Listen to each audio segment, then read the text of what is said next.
Hold a banner. You can hold a banner. Make faces.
Ladies and gentlemen, please welcome the Shadow Secretary of State for Defence, James Cartledge.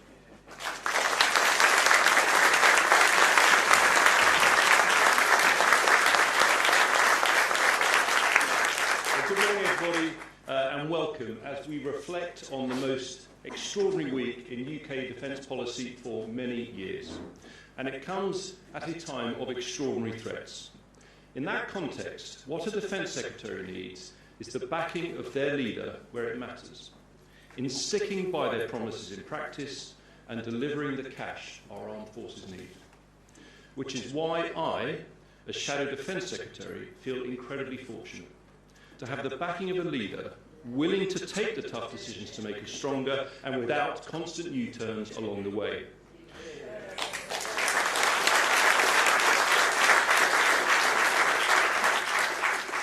In February 2025, not long after becoming leader, Kemi recognised that the world was becoming ever more dangerous, and she said that 2.5% on defence was no longer enough.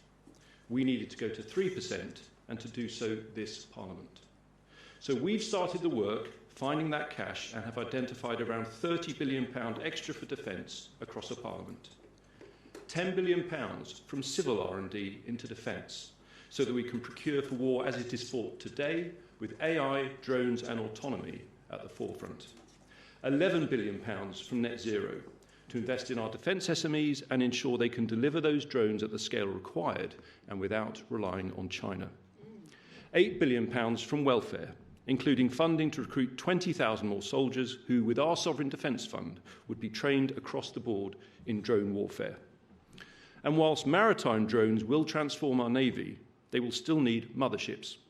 So we'd use the cash, due for Labour's crazy Chagos deal this Parliament, to accelerate production of the 13 fantastic frigates we ordered in government.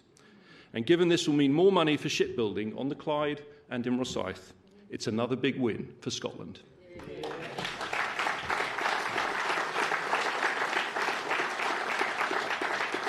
Finally, ladies and gentlemen, it's not just the money. With Kemi, you know where she stands, especially on lawfare and the ECHR. Kemi is not just giving me her backing, she's got the back of our veterans and all who serve today with a cast-iron commitment to repeal the Northern Ireland Troubles Bill, because we will always protect those who protected us. Ladies and gentlemen, please welcome the Leader of the Opposition, Kemi Badenoch.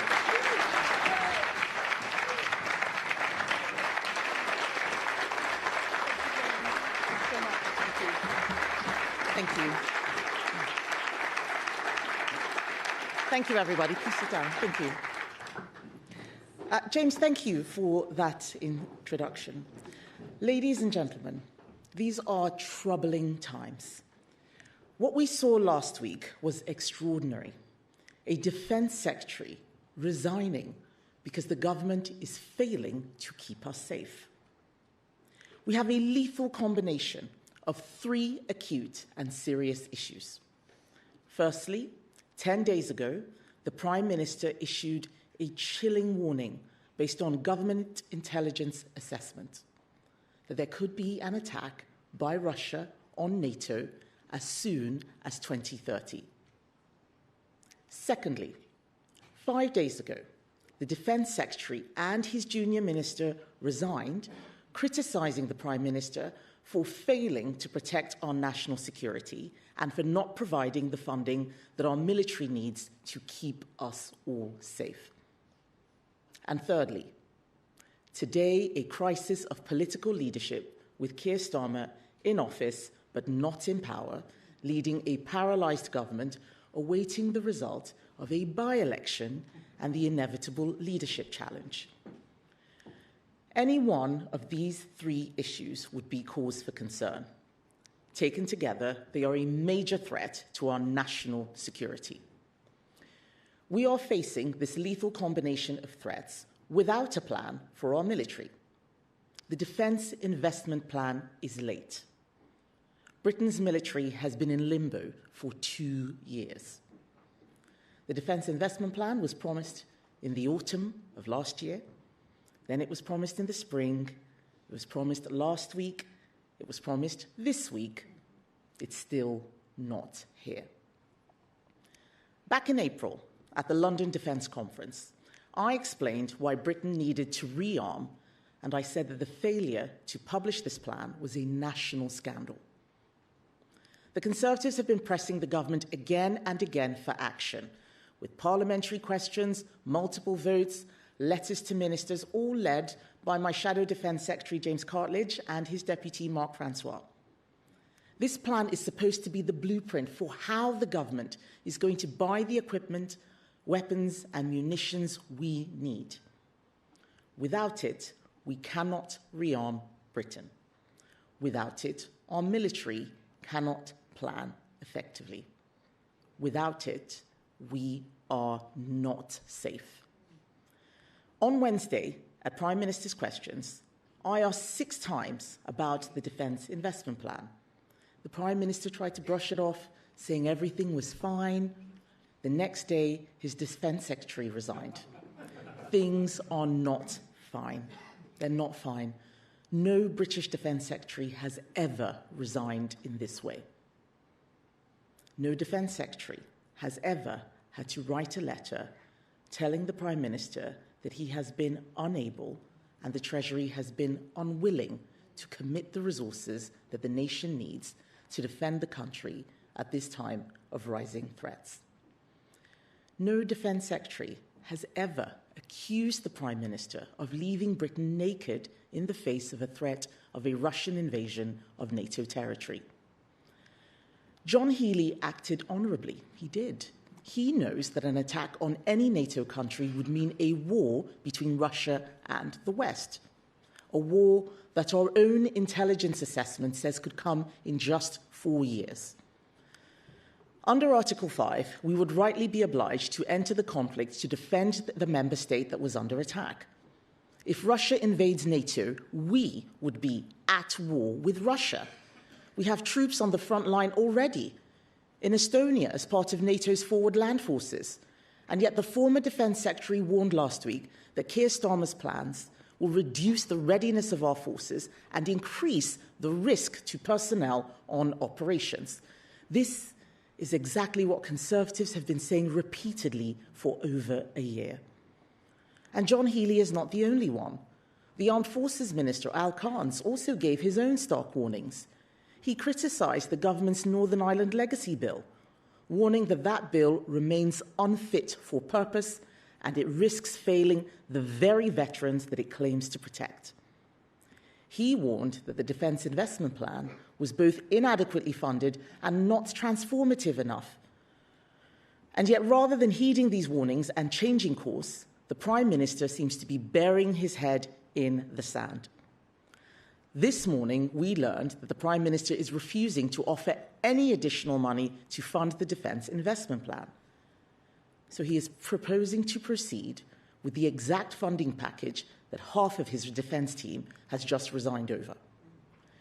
We read on Saturday that the Chancellor is so angry about the prospect of having to cut other departmental budgets to fund defence that she has refused to take part in the process of drawing up the cuts. This is pathetic. And in the middle of all this, the Energy Secretary is apparently so angered by having to make cuts that he is on resignation watch. He is refusing to meet the Prime Minister, we hear. The Cabinet is not up to the job. I have been calling for the Defence Investment Plan to be published for months, but we now know that the plan as it is currently drafted is not worth the paper it is written on. Rushing to publish it without addressing the concerns raised by John Healey and Al Carnes would be irresponsible. There are 3 tests which must be met if the plan is to protect our national security. The first test is the funding test. Our party's position is that we should get to 3% by 2030, but as a minimum, the funding must deliver the additional £28 billion over 4 years that the Chief of Defence Staff has asked for. Today, the Telegraph reports that the new Defence Secretary will only be offered the same £13.5 billion which John Healey resigned over. That leaves a gap of nearly £15 billion. The second test is the readiness test. This means the funding for the plan must not be backloaded into the next Parliament. As Al Carnes warned, the pressure of operations and imperative to speed up readiness to fight comes in the next 2 years. There is no point providing the money after an attack on NATO might have occurred. The third test is the capability test. The plan must be transformative. It must enable us to address the threats of the next war, not the last. The Defence Investment Plan should equip Britain with a more lethal and operationally effective armed forces with a mixture of traditional equipment and modern tech, such as drones and counter-drones. James Cartledge and I have toured the country, meeting the brilliant British defence companies that are providing cutting-edge technology to Ukraine. They're providing technology to Ukraine, but these same companies cannot get a contract with our own armed forces. That makes no sense. If the Prime Minister is unable to provide the leadership within his cabinet to deliver a defence investment plan that meets these 3 tests, then he should resign now and make way for a leader who can.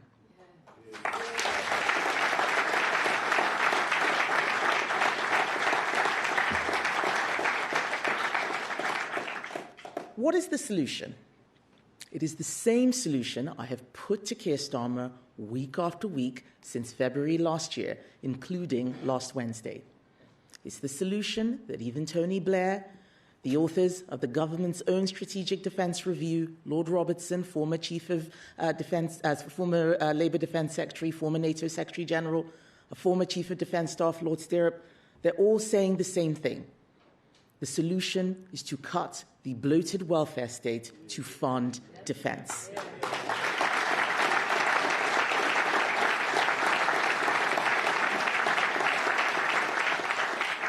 The problem facing the government is that despite Labour's huge parliamentary majority, there is no majority in the Labour Party for serious welfare reductions. The Prime Minister failed to get even modest changes past his backbenchers, very modest changes that would have still left the benefits bill increasing. He couldn't get that past his backbenchers. So my party is going to work with any Labour leader in the national interest to cut the benefits bill to pay for defence. I have made an offer of working together repeatedly for well over a year, since February 2025, because I could see what needed to be done. Some things are too important for party politics. But if the Prime Minister won't accept my offer, I will make the same offer today to Andy Burnham. I was glad to read this weekend that Andy Burnham was thinking along the right lines. He talked about reducing welfare to pay for defence. But his idea that we can reduce the benefits bill purely by reducing the underlying long-term causes of demand is fanciful. We cannot make immediate savings on welfare by spending more money on skills or employment support. Yes, we all want to get more people off welfare and into work, but we have to bring down the benefits bill fast because Britain needs the money to pay for defence now.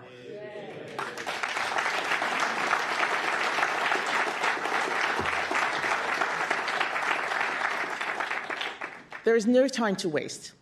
We know from the Welfare Secretary's text messages that the problem is not just the Labour leadership, it is Labour MPs. Pat McFadden revealed that those Labour MPs are always asking for more taxes so that they can hand out more benefits. So changing leader won't solve the problem of those backbenchers. That is why I am offering 115 Conservative votes in Parliament for welfare reforms. 116 if you count my own as well. But I make the offer of working with Labour because no other party is taking defence seriously right now. No other party. What are the Liberal Democrats doing? Their proposal is more borrowing when we are already borrowing dangerous amounts. We cannot afford more debt. We are already spending more on the interest of debt than we are spending on defence. The Liberal Democrats are not serious. Reform UK. Blame NATO for the invasion of Ukraine. They are Putin apologists who don't even have a defence spokesman. They are not serious. And the SNP want to abandon our nuclear deterrent and ban new North Sea drilling. That would leave us with less energy security. They are not serious. Only the Conservative Party is taking this seriously. We need to get to spending 3% of GDP on defence by 2030. My party has shown that we will take the difficult decisions that we need in order to get there. So we have promised to restore the two-child benefit cap in full and use that money to fund a bigger army, 6,000 more regular troops, 14,000 more reserves. That money would fund the largest uplift in British troop numbers under any Prime Minister since 1945. In contrast, on the 3rd of February this year, Reform UK promised to spend that money on reducing beer duty. We have promised to reallocate money from Ed Miliband's net zero projects to create a sovereign defence fund of up to £50 billion. We want to spend the £400 million that Keir Starmer was going to spend this year on his failed Chagos deal on Royal Navy shipbuilding. But even more tough decisions than that are going to be required. And the answer is clear to anyone who is looking seriously at this. We must cut welfare to fund our defence. We must.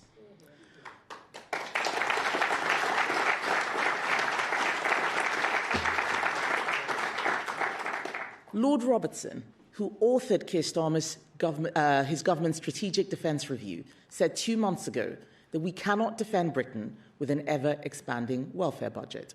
Even Labour know this. They know this.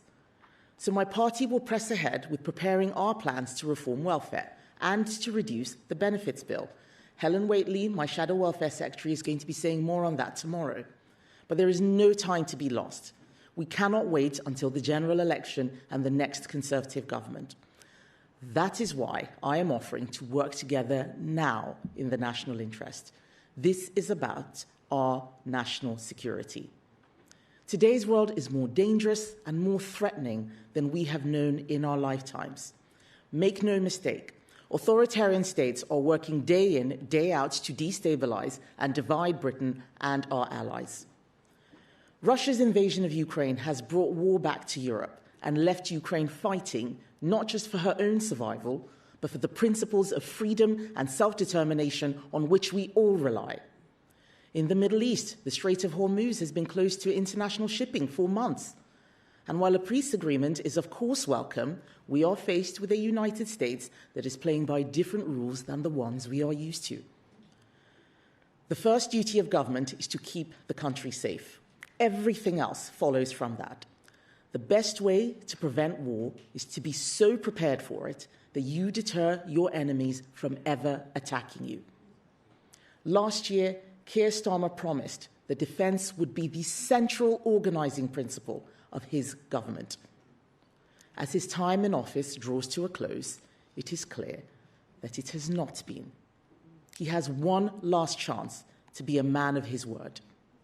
But if he cannot live up to this promise, the next Prime Minister must. Britain needs leadership. Britain needs seriousness. Conservatives are ready to do whatever it takes to keep our country safe in the national interest. Britain needs a government now that understands the world as it is, not as we wish it to be. Thank you. Thank you.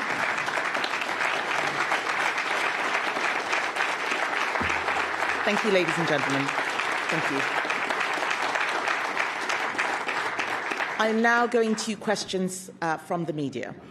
Can we start with Carl Davies from ITV, please? Oh, Carrie Davis. Sorry, Carrie. Pardon me. Do you accept that your proposed cuts to welfare will trap some low-income families and hundreds of thousands of children in poverty? Is it the Conservatives' position that it's those people who should bear the brunt? The best way to reduce poverty is to get people into work and off benefits. That is the best way.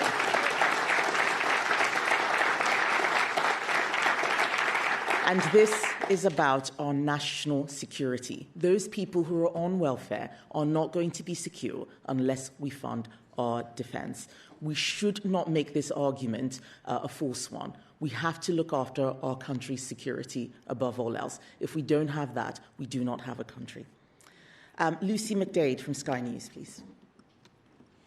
Hello, Lucy McDade from Sky News. By 2030, we are forecast to be spending over £15 billion on the triple lock. You talk about the need to cut welfare. Is your position that you won't touch the triple lock?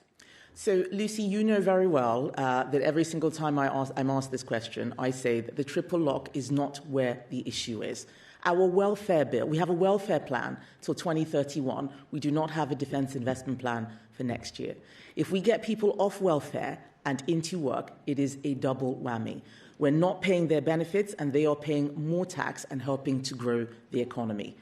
We came into 2010 with a lot of pensioner poverty. That is why the triple lock was put in place. Rather than moving money around and robbing Peter to pay Paul, what we need to do is to get people into work and start funding our defence. Catherine Foster from GB News. Thank you, Catherine Forster, GB News. You talk about cutting welfare, but that's not going to be sufficient, is it, to pay all the money you need to get to 3% by the end of this Parliament? Where else would the money come from? And do you rule out things like, for example, the Defence Security and Resilience Bank that people like Mark Carney are talking about joining now? Thank you. Thank you, Catherine. I don't know about the specifics of what Mark Carney has said, but we have outlined other ways that we can save, that we can find savings. The Sovereign Defence Fund is one of those examples, and we can take the money out of Ed Miliband's vanity projects on net zero and move it straight into defence. It's one of the things that could also crowdsource private sector funding. We've laid out plans for exactly how we would do that. I've also talked about the money that Keir Starmer was happy to give away on the Chagos deal. Let's not forget that Keir Starmer was prepared to pay £35 billion to give away British sovereign territory at a time when his own defence secretary was saying you're not keeping this country safe. I don't think that we should underestimate just how tough it must have been for John Healey to come out and say what he did. Those were not light comments. He is saying that Keir Starmer is not protecting us. So we have got to find the money. That is why I'm making the offer to work with them. It's not going to be easy. We know that. This should not be a left-wing or right-wing issue. This should be a cross-party issue. But the fact that Keir Starmer is so dismissive of the idea of working with anybody and is just going to keep the defence funding as low as it is, to the point where his own ministers are resigning, I think is absolutely shocking. It's shocking.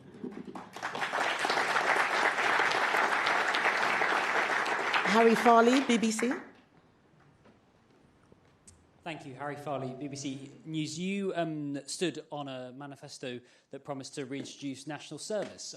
Is that still your policy to respond to some of the threats that you've outlined? And if I may, it's about 24 hours since you published that letter offering to work with Andy Burnham. Has he responded? Have we heard from Andy Burnham? I'm going to take that as a no. I think he's probably still reading the letter and working out what he's going to say. You talk about the last manifesto. That wasn't my manifesto. In case you haven't noticed, Harry, the Conservative Party is under new leadership.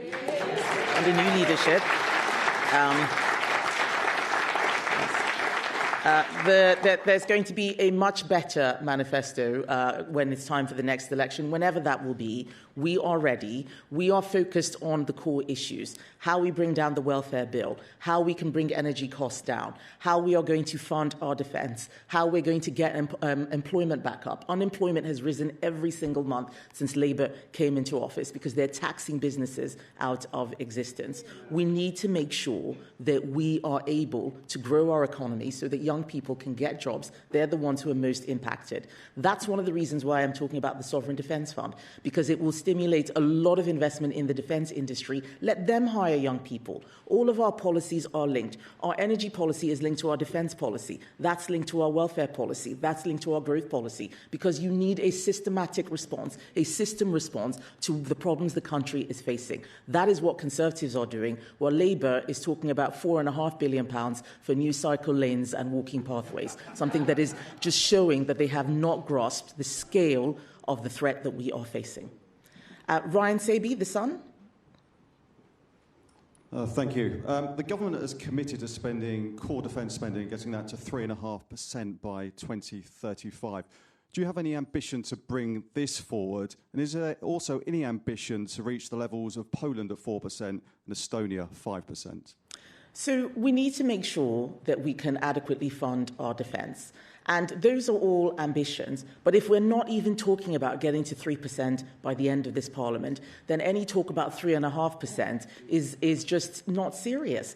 Let's do what we can do now. And if we're going to get to 3% by the end of this Parliament, that means we need to start with a defence investment plan that is ready for today. We are showing how we can get there. We haven't got the full 3%, but we're explaining a lot more than the Labour Party, who have all the details, are able to do. So until we can explain how we get to 3% by 2030, then there is no one, certainly not in government, is being serious when they're talking about 3.5%. What they're doing is kicking the problem into the long grass for the next government to deliver. And as usual, it will be the Conservatives who have to clean up the mess that Labour has made.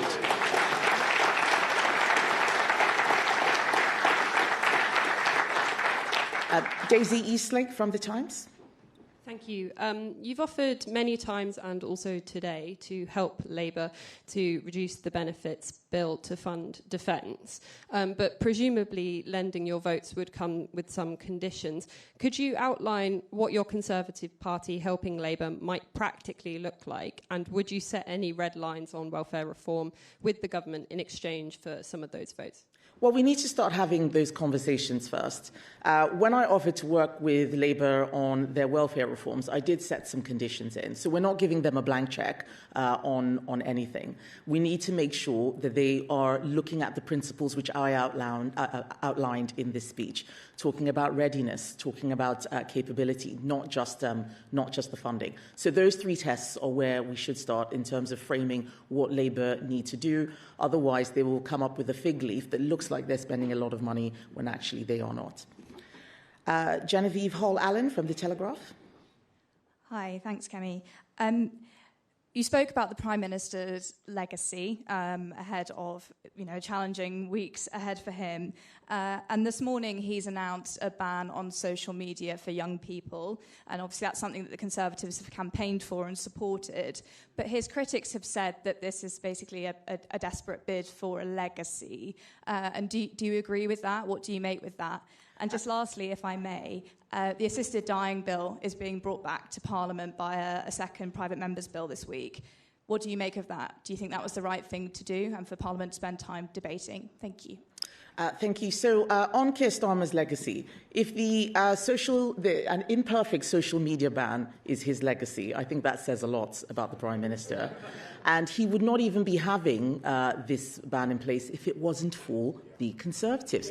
Why was there a consultation on it? Because we forced an amendment in the Lords. I think this was Lord Nash's amendment. Why has he come out with this? Because we put another amendment in a bill, which was one in the Lords where we have more numbers than we do in the Commons. I asked him repeatedly. Back in January, one of the first things I said was that it was Conservative policy to ban social media for under 16s. We are the ones who have driven this. Like with many of his U-turns, like with the Chagos bill, for example, it is because of the work the Conservatives have been doing that we're even dragging Labour to a better place. No other party is getting Labour to do the right thing. The social media ban, as he's announced it, is not perfect. I have a lot of questions, but at least he's doing something on that. So I welcome that, and I think that we can work with them to get it into a better place.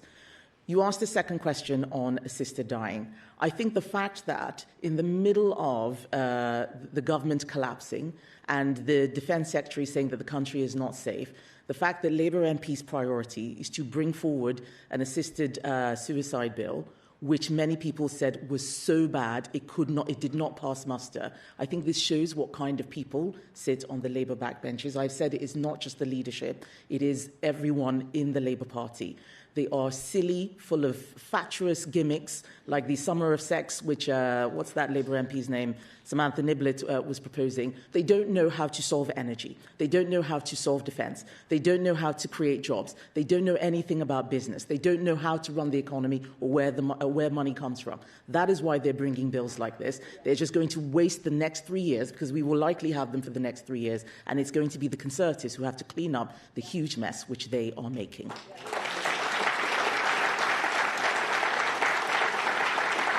John Walker from The Express. Thank you, Mrs. Badenoch. You mentioned Article 5 in your speech. Are you confident that if we or Europe are attacked, that America would fulfil its obligations? Do we need to think about how we can defend ourselves, if need be, without the support of the United States? Well, I think that we are not yet in a position where we would be worried about America not assisting. But the broader point you're making is correct, that if we are not looking after our own sovereign capability and our own strength, we will not be respected by other countries. We do need to do a lot of work to make sure that NATO sticks together. I said in my speech that Donald Trump is playing by different rules than the ones that we are used to. But with the many things that I might disagree with Donald Trump on, he is right that we do need to spend more money on defense. It's not just America.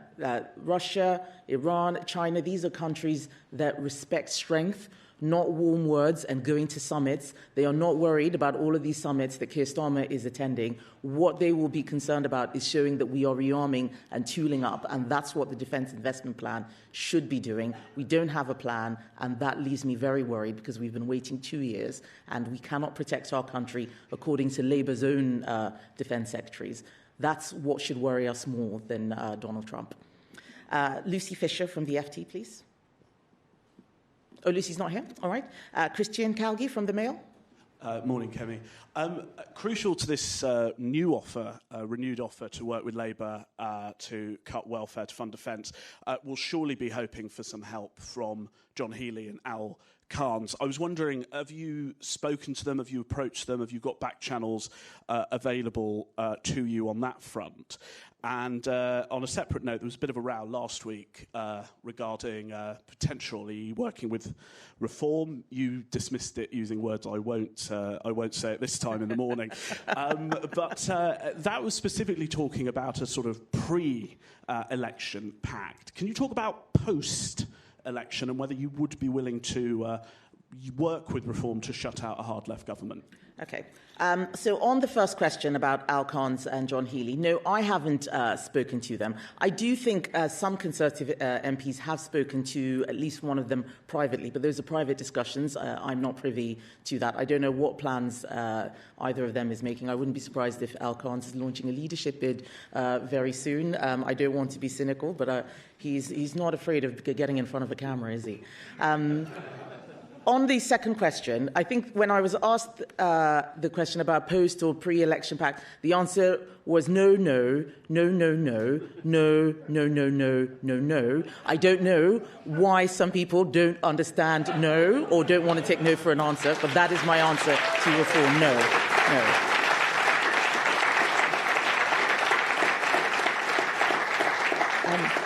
And the final two questions from David Lynch and then from Ben Quinn of The Guardian. David Lynch first, please. Yeah, hello there. Thanks, Mrs Badenoch. David Lynch from the Press Association. Just wanted to return to the question of national service. Are you ruling out that being in your next manifesto? So, I'm not someone who is in favour of conscription. We're not there yet. I don't think we should be distracting from the main problem at hand. If we don't have a defence investment plan, if we don't have the money, then how are we talking about asking young people to join the army on a mandatory basis? So I think that many of these questions are a distraction. I know it's very interesting to write about national service and so on. There's something far more fundamental that is happening, something we have never seen before, which is a defence secretary resigning, saying that the Prime Minister is not able to protect the country. They don't want to have an election. There's another guy in the north of England who says that he's the one who can solve these problems. I'm not confident that he can, and that is why it is very critical that the Conservatives put forward a plan that should help us get to that 3%. We have come up with ideas. We want to work with Labour to do so, and that's really all that we're focused on right now. Final question, Ben Quinn from The Guardian. Thank you. So Nigel Farage is going to be asked about something which he seems to have been reluctant to talk about for some time, and that's a £5 million donation, which is under investigation. Would you nonetheless want some of the money from the donors who are flocking to Reform and abandoning the Conservatives? And secondly, we also hear that this is a week in which we're going to be reaching out to the city, making a renewed push to regain their trust. Is it time for a Claus-style moment where you publicly throw Liz Truss out of the Conservative Party and say goodbye to that period? Right. So on the point about Nigel Farage, I think that Reform they're clearly having some kind of breakdown. Whether it's because of Rupert Lowe or whatever, but it's very interesting that ever since the fishy 5 million story broke, he has not had a press conference because he doesn't want to face the sort of questioning which I face pretty much every single day. In fact, I remember a time when he was boasting that he had more questions thrown to him than I did. That was not true, but I think it's definitely not true now and probably won't be until he explains where his £5 million came from. But in terms of donors, and do we want some of those donors, we have a broad base of donors, small and large. If you take out the money that Christopher Harborne has given Reform, that's that one man, we are outraising them. In fact, I think that we are outraising all of the parties combined in most quarters, and I am very proud of that. We have a lot of people supporting us, not just one individual. We are not a one-man band supported by one donor. A lot of people who want to make sure that the Conservative Party is there for people to vote for, because we are the only credible alternative to Labour. And on your question, on your second question, there are mistakes which have been made in the past by my predecessors who are leaders of the party. I have acknowledged those mistakes, but right now what the country needs is a plan for the future. What are we going to fix? What are we going to do to fix the mess we're making, that Labour is making? What are we going to do to fix that mess? Only the Conservatives can fix the mess that Labour is making. Only us, no one else. And that is where my priority is right now.